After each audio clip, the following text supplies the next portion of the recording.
Bueno, chicos, Bueno, hacemos entre acá y apago yo el micrófono y te van escuchando y vamos viendo. dale, no hay drama. Bueno, ya vamos a resolver después el problema del código con Marcelo y vamos a ver si podemos hacerlo partícipe en otra, en otra oportunidad. Bueno, ¿cuál es la idea de hoy? Un poco comprender cuál es el diseño anatómico de estos elementos que realmente son realmente muy importantes porque son lo que permiten de alguna manera formar parte de los órganos de los sentidos, es decir, que permiten de alguna manera ir conectando el individuo con el medio que lo rodea. Y realmente es un órgano muy importante. Más allá que en algunas especies no son los órganos primarios de los sentidos, vamos a ver, pero son dentro del paquete de órganos es muy importante ya que permite la interrelación del individuo con el medio que lo está rodeando. Así que bueno, vamos a tratar de entender cómo está diseñado este ojo y todo lo que le ayuda para cumplir con sus funciones. Acá tenemos un poco el concepto, ¿no? El concepto de lo que es el ojo y lo que ocurre con esto es que básicamente lo que hace es transformar un estímulo lumínico, ¿sí? Un estímulo lumínico lo transforma en el lenguaje que interpreta el sistema nervioso. ¿Cuál es el lenguaje? El impulso nervioso. Vamos a poner acá para ir marcando, así podemos entendernos mejor. Entonces, ¿qué es lo que pasa? Todo el aparato visual lo que va a tratar de hacer es transformar ese impulso de luz, ese estímulo lumínico, transformarlo en un impulso nervioso. De esa manera es como el cerebro puede interpretar esa información y de esa manera es como se va a generar una imagen en determinada parte del cerebro para que el individuo pueda estar percibiendo, ¿no es cierto?, todas las imágenes del medio que lo está rodeando. Y hay todo un aparato que se encarga dentro de todas las estructuras que vamos a ir viendo en el ojo, que se va a encargar de enfocar esas imágenes en aquella capa preparada fundamentalmente para poder captar ese estímulo lumínico y transformarlo básicamente entonces en un estímulo nervioso, en un impulso nervioso. Bueno, y además, que esto no sé si vamos a llegar a verlo, la verdad que no sé si vamos a llegar a verlo porque es bastante extenso en muchos casos, pero hay un montón de elementos adicionales que tiene el ojo, que colabora lógicamente con sus funciones, y ahí vamos a ver que entre los párpados, las conjuntivas, los músculos, todo el aparato lagrimal y demás, todo eso lo que hace es favorecer el funcionamiento de este órgano que es tan complejo. Entonces, de alguna manera vamos a tratar de abarcar esta última partecita, que son todos los anexos del globo ocular. Primero vamos a empezar a estudiar cómo está diseñado el ojo y después vamos a estar viendo los anexos oculares o los anexos del globo ocular. Esto también en el listado de términos hay un montón de partecitas que ustedes deberían estar viendo para hacer una lectura, digamos, y ir abarcando cada uno de esos ítems. Así como vieron en los distintos aparatos y sistemas que estamos abarcando, bueno, acá también deberíamos ver todas las partecitas que figuran en ese listado de términos anatómicos, y de esa forma más o menos estar en condiciones de ir abarcando cada uno de estos conceptos. Bueno, ¿qué es lo que ocurre? Acá aparecen tres imágenes de especies que son de alguna manera diferentes, porque algunos son predados y otros son predadores. ¿Qué es lo que ocurre con esto del campo visual? Esto del campo visual es la posición, digamos, no es la posición, está determinada por la posición de los ojos en cada especie, en cada individuo, y tiene que ver, lógicamente, como estamos diciendo, si son animales predadores o si son animales predados. Como ustedes pueden ver acá, estas dos imágenes, la del centro y la de la izquierda, que tenemos un caballo y un conejo, fíjense que todo lo que está pintado o coloreado, ahí sombreado de color gris, serían los campos visuales de estas especies. Sí que tienen una gran visión panorámica, ¿ven? Gracias a que los ojos están posicionados del lado lateral o bastante lateral en la cabeza. Lo mismo pasa, por ejemplo, con un roedor. Fíjense que tiene un gran campo visual, es decir, prácticamente ven casi como 360 grados estas especies, sin necesidad de mover la cabeza, ¿no? Y justamente como bien adelante, en la parte más rostral o más craneal de lo que sería el hocico, esa parte, igual que bien atrás de las orejas, sería una parte que no alcanzan a ver lo que está pasando. ¿Por qué tienen este gran campo visual? Bueno, básicamente es por eso, porque son especies predadas y necesitan estar permanentemente monitoreando lo que pasa a su alrededor para poder detectar si hay una situación que los puede poner en peligro. A diferencia, acá tenemos el caso típico de un carnívoro, de un predador, como son los felinos, y fíjense que tiene, lo mismo nos pasa a nosotros somos predadores, y tenemos los ojos, los mismos que en los carnívoros, posicionados bien frontalmente, están bien adelante. Entonces, de esa manera, tenemos una visión, ¿sí? Una visión más bien monocular, donde el campo visual es mucho más restringido, ¿sí? Sí tenemos una gran, digamos, ventaja, lo mismo que los predadores, del punto de vista de la profundidad, ¿sí? De medir bien las profundidades de las distancias de los objetos, pero no tenemos un buen campo visual, es decir, no tenemos un campo visual muy amplio como ocurre con los herbívoros, ¿no? O los predadores en su mayoría, ¿no es cierto? Bueno, también hay aves y demás que tienen, ¿no es cierto?, adaptados distintos o posicionados sus ojos de acuerdo a sus hábitos, ¿no es cierto?, alimenticios, y esto tiene que ver entonces con esta cuestión de lo que sería el campo visual. Bueno, tenemos esto para que vean más o menos cómo vemos nosotros, ¿sí? Y cómo vería un caballo. Fíjense que en la imagen de abajo sería nuestro campo visual. Imaginemos nosotros que estamos parados acá y solamente vamos a ver una partecita muy restringida de toda esta parte. Fíjense lo que pasa en un caballo, posicionado en el mismo lugar donde estaríamos nosotros. Puede alcanzar a ver una gran extensión, tal vez no con mucho detalle, pero sí una gran extensión de todo lo que está alrededor de él. Hay zonas, lógicamente, que no las va a poder ver, pero es bien notable la diferencia que hay entre lo que es la visión binocular o la visión monocular. Eso tiene que ver entonces con la posición que tienen los globos oculares en la cabeza. Son adaptaciones importantes para la supervivencia de cada una de las especies. Yo, si querés mencionar algo más y meter algún bocadillo, yo dejo abierto ahí para que vos pongas el micrófono y opine, lo menos, si quiere Marcelo, no sé, yo la verdad que no sé, porque ahora yo no estoy viendo nada más que la presentación mía. Bueno, antes de empezar con la parte descriptiva del ojo, ¿sí?, con todas las partecitas, ¿sí?, hay que mencionar algunas cosas muy generales, que acá también puede haber alguna diferencia en alguna especie, pero no vamos a entrar en esa diferenciación. ¿Qué es lo que ocurre? El globo ocular, como dice su nombre, es una estructura prácticamente semiesférica, es casi una esfera. Por eso, casualmente, se lo llama globo ocular. Bueno, tiene una serie de curvaturas, acá estamos viendo las distintas partecitas que tiene el ojo, sin entrar en detalle con la estructura en sí, pero son las partes descriptivas del ojo. Fíjense que aparece acá una serie de términos que lo vamos a usar, y ya lo vienen usando en distintas estructuras de la cabeza, lo que es términos anterior, posterior, inferior, bueno, toda esa terminología se usa muchísimo en estructuras anatómicas ubicadas en la cabeza. Entonces, vamos a tener en la parte más rostral sería el polo anterior. El polo anterior del ojo, que está representado principalmente, ya vamos a ver, por una de las capas del ojo, por una partecita de una de las capas del ojo, la capa más externa, que es una capa muy particular porque es transparente y hay que tenerla muy en cuenta en su anatomía y en su funcionamiento. Entonces, el polo anterior sería esto, la parte como más rostral.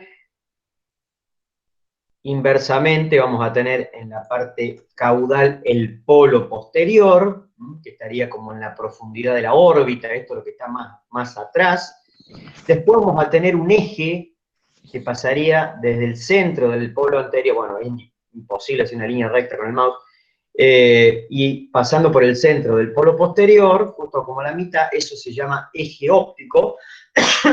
Y después, por otro lado, que acá no lo tengo anotado, hay otro término muy parecido y una línea muy parecida a esta que se llama eje visual, pero que tiene una inclinación, que eso va puntualmente a una zona en el fondo del ojo que está preparada para captar la mayor cantidad de estímulos lumínicos. Pero no la tengo puesta acá en el listado de nombres, no la tengo escrita. Entonces tenemos el polo anterior, el polo posterior, el eje óptico, esa línea que pasa, ¿no es cierto?, de punta a punta, atravesando como por la mitad el polo anterior y el polo posterior. Después tenemos los ecuadores, el ecuador en realidad, que es esto, el ecuador, se lo asemejan, hay muchos términos que tienen similitudes, ¿no es cierto?, con el globo terráqueo, con la Tierra, ¿no? El ecuador, y después tenemos los meridianos, que los meridianos tampoco están marcados, sí, acá hay uno, el 5, ahí está, bueno, son todas partecitas que esto después también se tienen en cuenta en oftalmología, en cirugías oftálmicas y demás, se tienen en cuenta algunas de estas partecitas que estamos mencionando.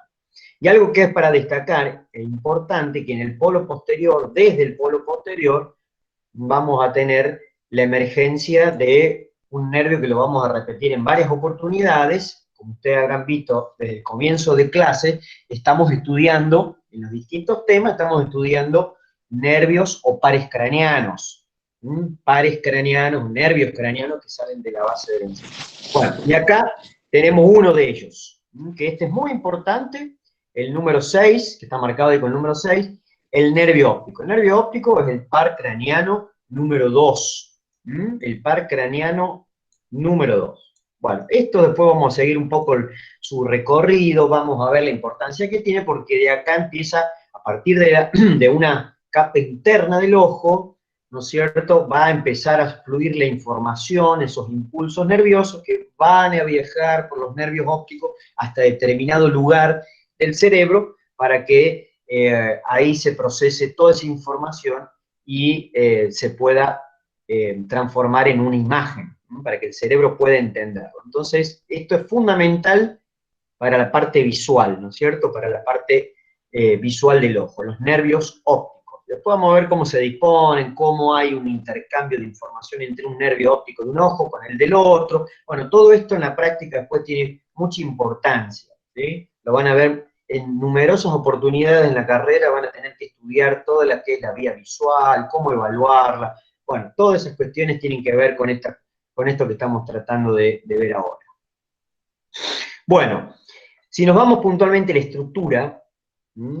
estructura del ojo, este elemento anatómico que es semiesférico, más o menos esférico, tenemos que tener en consideración de que está formado por 3 capas, 3 envolturas concéntricas, o también llamadas túnicas. Ese es otro de los términos que se utilizan y aparecen en los libros de anatomía.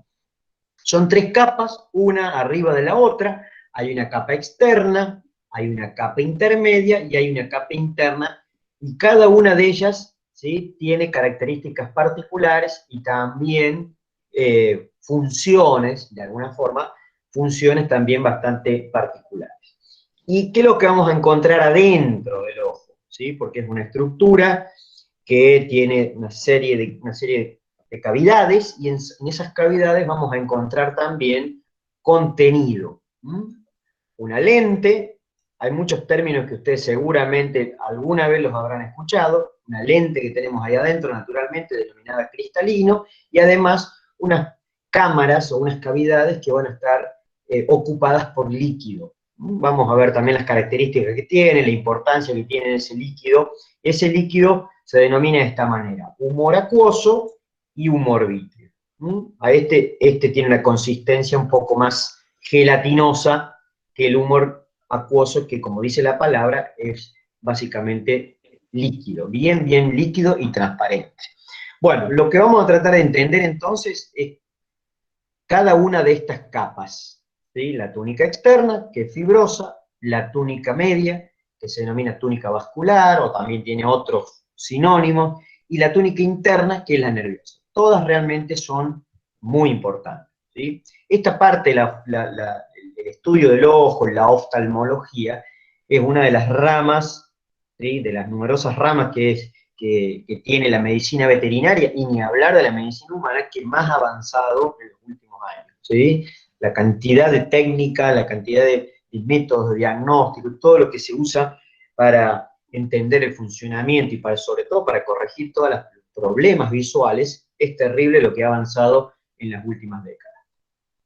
Bueno, acá tenemos un corte, ¿sí? Esto ni me acuerdo de qué libro está sacado, pero acá tenemos un corte, sería un corte sagital o un corte, sí, paramediano, de un ojo, donde se observan distintas partes y se observan, podríamos decir, todas las capas que mencionamos recién. La capa externa, que también denominamos capa fibrosa, la capa externa es la que está más afuera. Esto, después vamos a ver que el globo ocular no está en estrecho contacto con la órbita, ¿sí? Donde está contenido y protegido. La órbita, esa cavidad cónica formada por numerosos huesos del cráneo y también algunos de la cara, bueno, esa órbita protege, lógicamente, porque es un órgano muy sensible, pero que no está en íntimo contacto con el globo ocular, sino que hay una serie de espacios, hay envolturas fibrosas, hay músculos, hay grasa, ¿no es cierto?, que está como rodeando el globo ocular y le deja una libertad de movimiento, hay una separación entre la órbita y el globo ocular, y eso va a permitir que el ojo se mueva realmente de manera muy precisa y con bastante libertad ahí adentro de esa cavidad más o menos cónica que es la órbita, luego la cavidad orbitaria, si lo queremos decir de mejor manera. Entonces acá tenemos, vamos a ir viendo un poquito entonces cada una de estas capas. Acá se notan, están pintadas de 3 colores para que sea fácil de distinguir. La capa fibrosa, que es todo esto, bueno, difícil de seguir con el mouse, todo esto corresponde a la capa fibrosa, toda esta parte también corresponde a la capa fibrosa. Ya vamos a ver que hay una diferencia entre la capa fibrosa en esta parte, que dice ahí córnea, la córnea forma parte de la capa fibrosa, y después todo lo que está, que lo que empecé marcando desde atrás, desde caudal, todo esto que está como puntillado, no sé si se alcanza a distinguir que está puntillado, pero acá en la presentación sí, bueno, eso es lo que se denomina esclerótica. Es decir, que tenemos dos componentes fundamentales, o dos partes fundamentales de la capa fibrosa. La córnea, que es esto,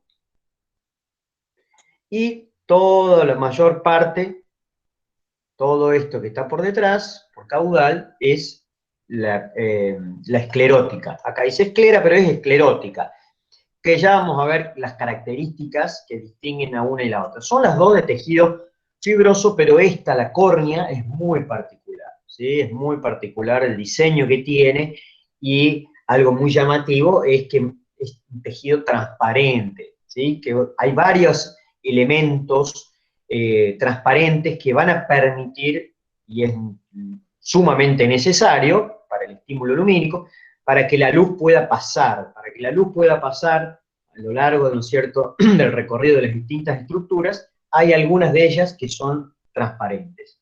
Por eso después tenemos que repasar bien por dónde va a ir pasando la luz para que finalmente llegue a una zona donde están esas células tan particulares que van a captar ese estímulo lumínico y lo van a transformar en un impulso nervioso.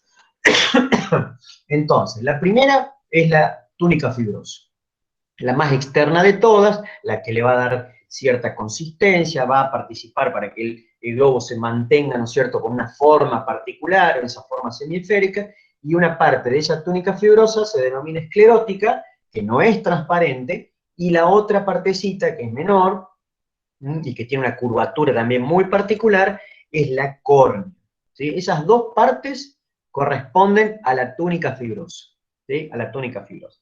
No sé si hay dudas, hay preguntas, yo hablo y por ahí me cuelgo, no sé si alguien tiene el micrófono abierto y quiere preguntar algo que no se haya entendido, o No, están ahora sí preguntando. voy siguiendo el chat y así que Listo. si hay alguna consulta escriben ahí, y había unos chicos que no se Bueno, pueden enganchar y ya estamos. bueno. La otra envoltura que está por ahora, después las vamos a ir viendo una por una, ¿no? Lo estoy tratando de explicar así a grandes rasgos, pero después vamos a ir viendo un poquito más en detalle cada uno. La otra envoltura, que está por debajo de, ¿no es cierto?, de la capa externa es la túnica media, o la capa media, o también se suele denominar en su conjunto, se suele llamar coroides. Pero bueno, tiene varias sinónimos. Vamos a hablarla del punto de vista de la capa media, o también denominada capa vascular, que es lo que está pintado acá en parte de color más celeste, bueno, complicado con el manejo del mouse. Esto sería parte, ¿no es cierto?, de esa túnica, perdón, de la túnica vascular, o túnica media, y eso vascular es indicativo un poco de la función que tiene, porque se encarga de, en gran parte, de llevar sangre a las otras envolturas, a los otros componentes del globo ocular. Entonces, la capa vascular, vamos a también reconocerle distintas partecitas. La más grande es la coroides, que es lo que primero marqué. Bueno, ya se perdió un poco ahí las rayas que hice. Vamos a borrar a ver las anteriores para que no se haga tanto lío. A ver, acá, listo. Vamos a borrar ahí está. La celeste sería entonces una de las partes de esta túnica media, o túnica vascular, o capa vascular. Después también vamos a tener una serie de elementos ahí estrechamente vinculados, voy a tratar de marcarlos, todo esto que tenemos acá, que hay que pensar que esto es tridimensional, que tiene una forma prácticamente esférica. Acá estamos viendo un esquema de un corte, pero esto se va, digamos, ir siguiendo toda la periferia, todas las partes que estamos tratando de marcar. Bueno, esto que marqué acá arriba, a grandes rasgos, esto que marqué acá arriba también forma parte de esa túnica media, se llama cuerpo ciliar.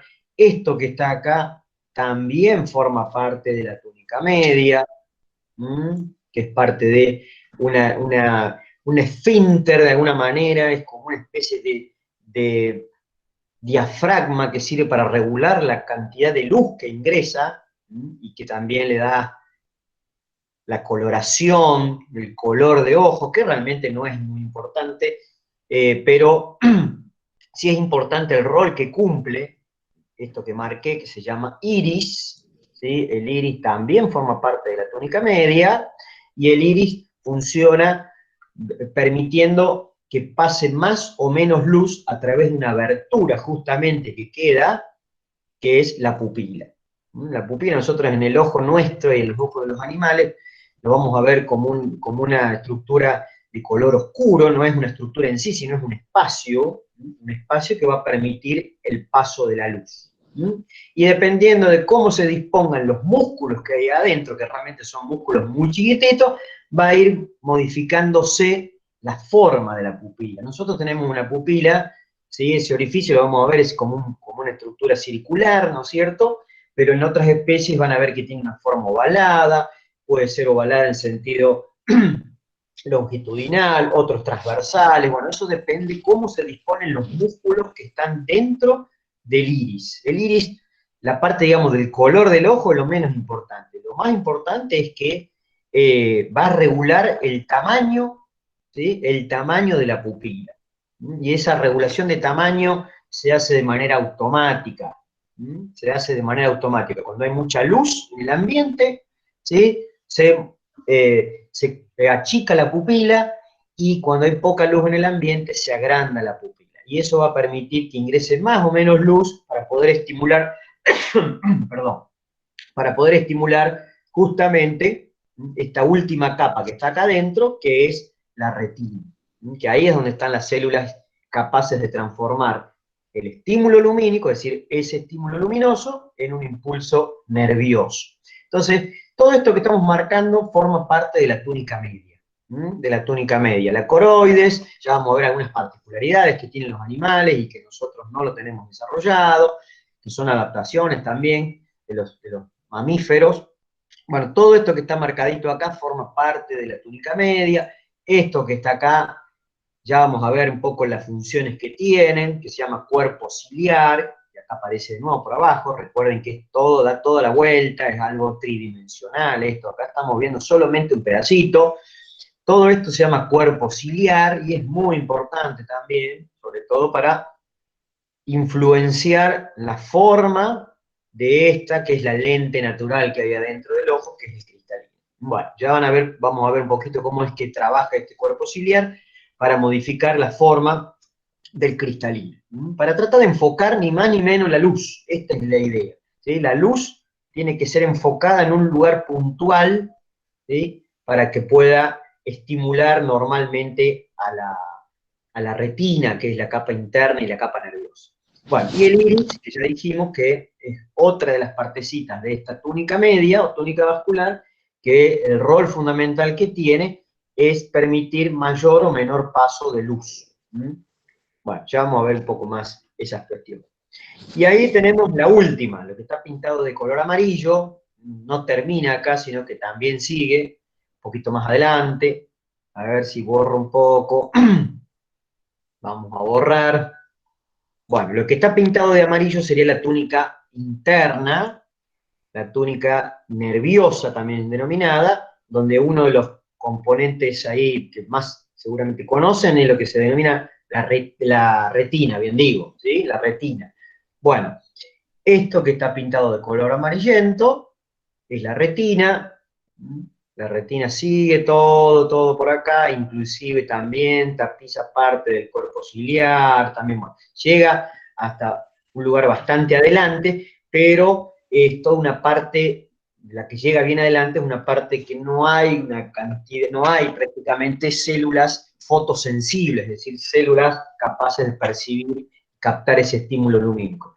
La parte más importante son las porciones posteriores de la retina, donde ahí hay un acúmulo importantísimo de células que son las que van a poder transformar el estímulo luminoso en un impulso nervioso. Y ese impulso nervioso va a empezar a viajar por el nervio óptico, ahí está marcadito el nervio óptico, que va a llevar ese impulso nervioso a distintas partes, va a ir pasando por distintas estructuras del sistema nervioso central, para que finalmente llegue a una zona del cerebro, de la corteza cerebral, que está ubicada bien en la parte caudal, los lóbulos occipitales de la corteza cerebral, y ahí es donde se hace realmente consciente la imagen.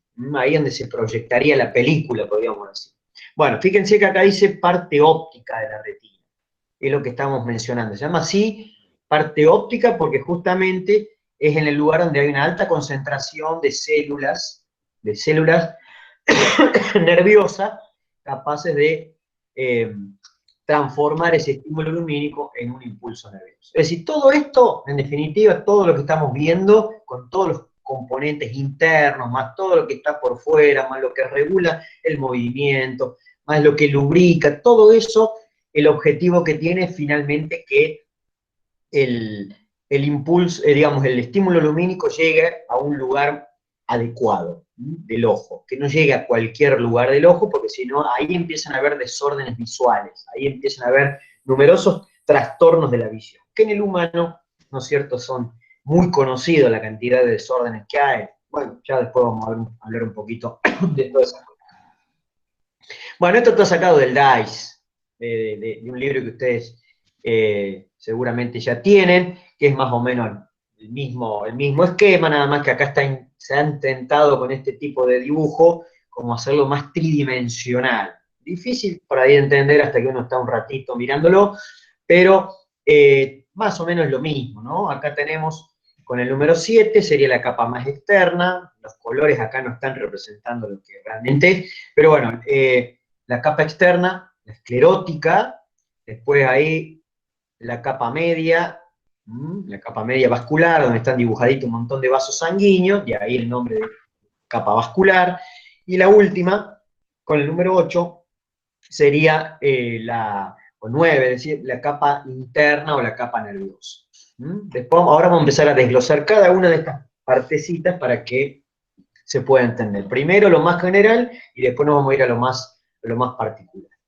Bueno, la túnica, esta es la túnica más externa, ¿sí? La túnica fibrosa o túnica externa, que es la que, básicamente, la que nosotros podemos por ahí evaluar rápidamente, podemos observar rápidamente, porque es una capa, sobre todo la que está bien expuesta al ambiente y que en partes también se protege por los párpados, por la lágrima y demás. Bueno, pero es una de las que primero podemos evaluar es la córnea. Bueno, esto es una parte de la túnica fibrosa, ¿sí? Esto es una de las partes de la túnica fibrosa. Acá en esta imagen estamos observando, como de costado, de lateral, las dos partes fundamentales de la túnica fibrosa.